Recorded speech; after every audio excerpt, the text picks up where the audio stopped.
Bonsoir à toutes et à tous. Oui, vous qui avez écouté ma précédente intervention sur les monstres parsemant notre monde.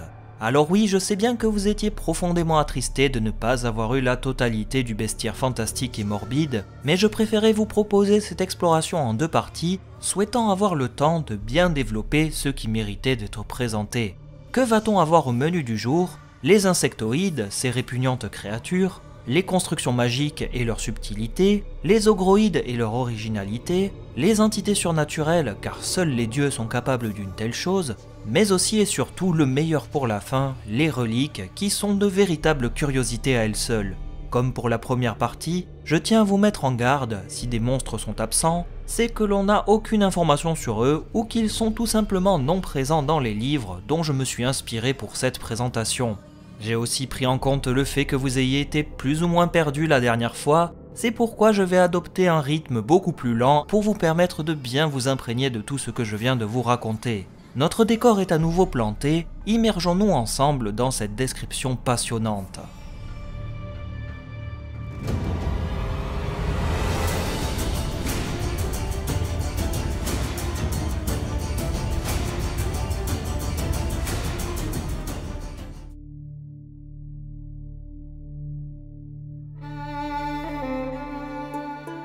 Loin de moi l'idée de vous effrayer d'entrée, mais les insectoïdes appartiennent à la famille qui me répugne le plus.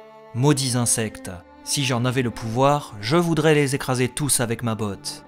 Enfin, là ce n'est pas vraiment le cas, c'est plutôt eux qui risquent de nous écraser.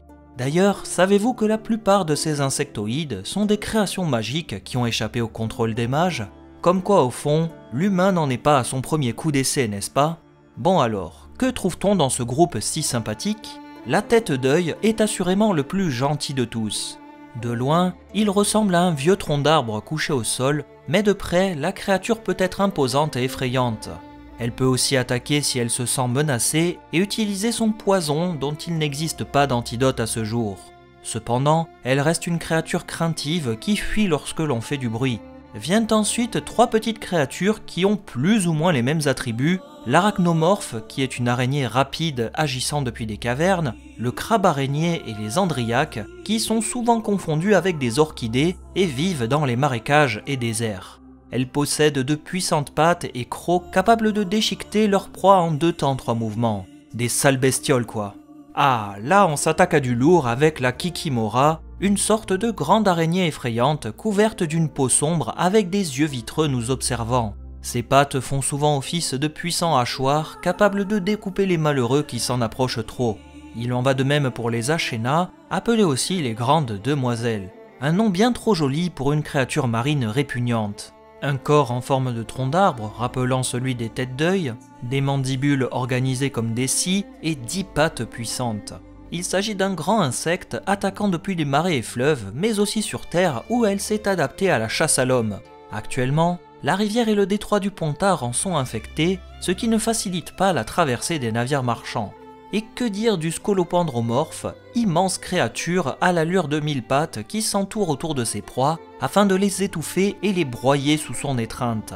Leur carapace fait office d'armure naturelle, tandis que les antennes sur sa tête captent les odeurs et la chaleur, ce qui lui confère un avantage indéniable pour localiser ses proies par tout temps. Une belle brochette de vermine qu'il conviendra d'éviter dès que possible, au risque d'y laisser la vie.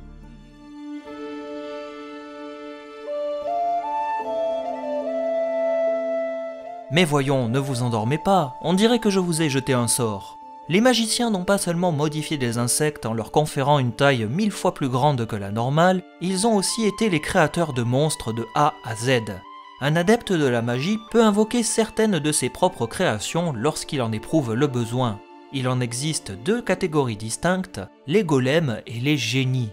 Commençons par les golems, qui sont des entités bâties par des sorciers pour des missions de transport ou de destruction massive. Assemblée à partir de matériaux rudimentaires comme du bois, argile ou métal, la pierre fait souvent office de liant et d'élément principal. Les golems sont d'ailleurs de forme plutôt humanoïde, ce qui renforce leur aspect effrayant. Dépourvu de libre arbitre et de parole, le golem va assister son maître et obéir à ses ordres sans poser la moindre question. En même temps, sans pouvoir s'exprimer, difficile pour eux d'aller contre la volonté de leur maître.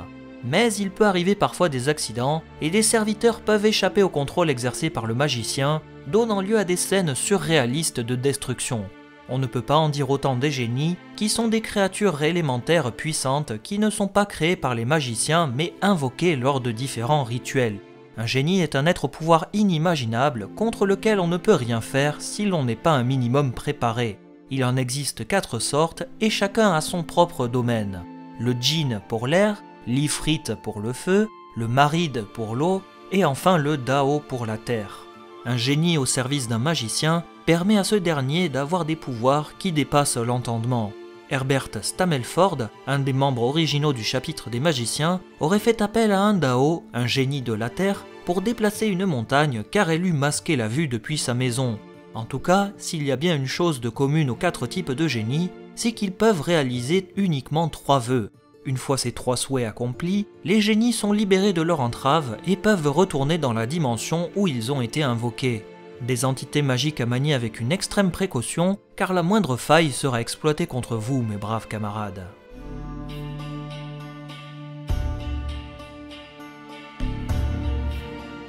Venons-en à la classe des ogroïdes qui, comme son nom l'indique, regroupe tout ce qui se rapproche de près ou de loin un ogre. C'est une famille de monstres considérée aujourd'hui comme une classe fourre-tout par les érudits. On peut y trouver de nombreux mythes, des immenses créatures comme des toutes petites. Les cyclopes géants n'existent que dans les livres d'histoire, et nous n'avons aucun moyen d'attester formellement de leur existence encore aujourd'hui, bien que des peintures, sculptures et tapisseries racontent leurs épopées et hauts faits. Il en va de même pour le frappeur, un homme barbu gigantesque rencontré par le sorceleur Geralt de Rive lors de son périple. Il séjourne dans les galeries et grottes souterraines, là où il ne peut pas être dérangé. Frappant sur les parois des mines, il effraie les nains qui creusent trop profondément ou s'amusent à les taper avec un bâton avant de retourner se cacher. Pas vraiment méchant, on peut l'amadouer facilement en lui offrant de l'eau de vie, du pain beurré ou du fromage accompagné de jambon. Si l'on s'aventure plus profondément dans les mines, on risque de tomber sur des barbegazis, des petites boules de poils qui ont une gueule avec des dents acérées comme des rasoirs. Il suffit d'avoir des bottes bien solides et hop, on est sauvé. On ne peut pas en dire autant si l'on tombe nez à nez avec un gremlin, une sorte de petit homme couvert de poils noirs vivant dans les cavernes de Toussaint. Son passe-temps favori est de faire semblant de s'enfuir puis de tendre un piège à son poursuivant lorsqu'il est dans la pénombre.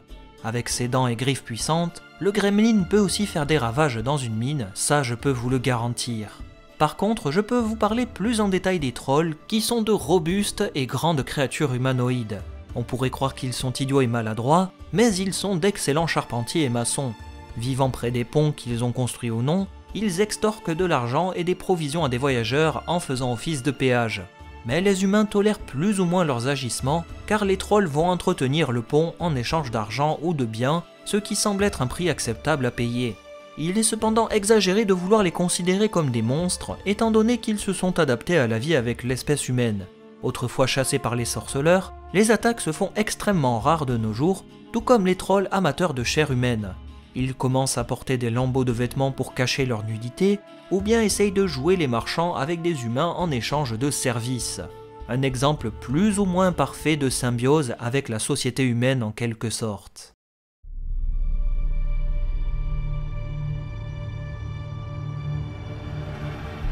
Que serait une présentation sans une évocation des entités surnaturelles, ces engences du mal provenant des plus profonds cauchemars de nos aînés? Les nombreux récits parlent de spectres ou fantômes, mais on sait bien que les hommes adorent se faire peur. En parlant de croyances populaires, il en existe 3 qui sont bien ancrées dans la société.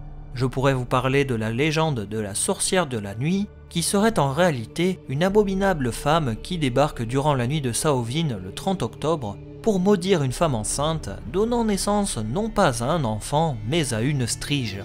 Pareil pour la pleureuse, un spectre qui apparaît là aussi durant la nuit de Samhain pour enlever des enfants afin de les dévorer. Je peux également mentionner le cas très troublant de l'apparition de la pucelle des calamités, qui, comme son nom l'indique, apparaît dans des villages juste avant que des cataclysmes ne se produisent. Néanmoins, mieux vaut ne pas trop commencer à jouer avec les mondes parallèles, car on pourrait invoquer malencontreusement un démon.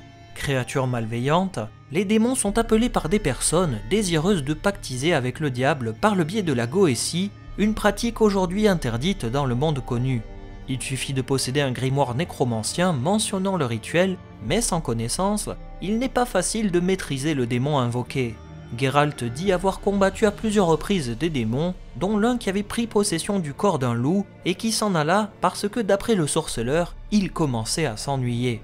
Geralt pensait alors que le démon était retourné dans sa dimension en se réincarnant en boule incandescente, disant même que les démons ne sont invoqués que pour une chose, tuer car ils aiment ça. Après, il est vrai qu'il existe des succubes, les démons femmes, ou les incubes, les démons hommes. En réalité, ces entités apparaissent pour tourmenter des esprits perturbés, jouant par exemple avec un mari volage avant de le plaquer sans raison, en prenant un malin plaisir à regarder l'homme pleurnicher dans son coin. Les succubes les plus malveillantes vont absorber petit à petit la force vitale, les tuant à mesure que le plaisir est de plus en plus intense dans sa relation charnelle. Une mort sacrément cocasse, mais peut-être bien la mort la plus douce qui soit, mourir alors qu'on est en train de s'envoyer en l'air avec un démon. Quelle idée saugrenue.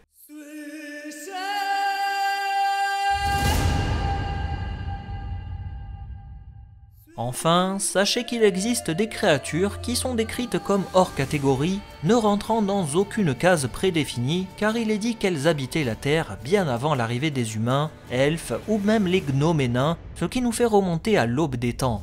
Voilà pourquoi ils portent le nom de reliques, des témoins d'un passé bien lointain. Les premiers dont je souhaite parler sont les Sylvains, Diabolos ou Boucavicornes selon l'appellation, qui est une créature difficile à cerner.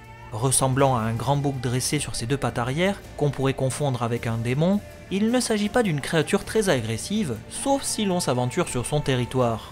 On serait même tenté de dire qu'il s'agit de petits diablotins envoyés sur Terre pour tourmenter les hommes, mais cette analyse ne fait pas foi chez les érudits. Il en va de même pour les Dopplers, des métamorphes capables de changer d'apparence et qui vivent parmi les humains en se fondant dans la masse. L'être copié doit correspondre exactement à la masse du Doppler, et la copie est si bien réalisée qu'il est difficile de percevoir la moindre imperfection. Souvent chassés à tort par des humains qui ne comprennent pas leur fonctionnement, les Dopplers sont aujourd'hui quasiment tous éteints. Autre créature cette fois-ci bien plus légendaire et sauvage, le Leshy ou les chênes est considéré comme un des nombreux esprits de la forêt par les anciens. Il s'agit là aussi d'un métamorphe habitant les bois et pouvant changer d'apparence quand il le souhaite. Insensible au fer et très intelligent en comparaison de la plupart des reliques, ils restent des chasseurs très dangereux. Leur forme naturelle est une apparence de gros chat ressemblant à un croisement entre un fauve et un ours, mais ça beaucoup l'ignorent. Ils utilisent leurs puissantes griffes pour bondir sur leurs victimes depuis des arbres et peuvent appeler les autres animaux de la forêt à leur rescousse lorsqu'ils se sentent en danger. Cette faculté fait du Leshy une créature à part aux yeux de certains, qui les vénèrent comme des divinités protectrices des bois. Il leur arrive parfois de se transformer en arbre, voire dans de rares occasions, en bipède masqué avec un crâne de cerf, mixant ainsi les attributs humanoïdes et forestiers. Cette forme-ci, la plus répandue dans les croyances, est assurément la plus effrayante de tous. Une antiquité divine qu'il vaut mieux ne pas croiser sur sa route. Ainsi donc, nous arrivons au terme du voyage, mes chers compagnons. Comme vous avez pu vous en apercevoir à travers ces 2 soirées de présentation, il y a énormément de créatures qui parsèment notre monde et envahissent notre quotidien. Heureusement que les sorceleurs sont là pour rééquilibrer la balance lorsqu'elle penche trop du côté de l'horreur. J'en ai vu qui n'ont pas arrêté de bâiller au fond, mais je peux comprendre tout à fait qu'une si longue description fasse vite tourner la tête. Monstre ou pas monstre, l'homme restera lui aussi un cas d'étude intéressant, car comme vous avez pu le voir mes chers amis, nos aînés ne sont pas totalement innocents dans l'apparition de certaines entités. Que les dieux m'en soient témoins, j'ose espérer que notre prochaine rencontre sera plus joviale. L'aventure m'appelle, je ne voudrais pas manquer cette belle soirée avec une pleine lune éclairant ma route. On se dit bon vent jusqu'à mon retour, prenez soin de vous et à la prochaine, salut!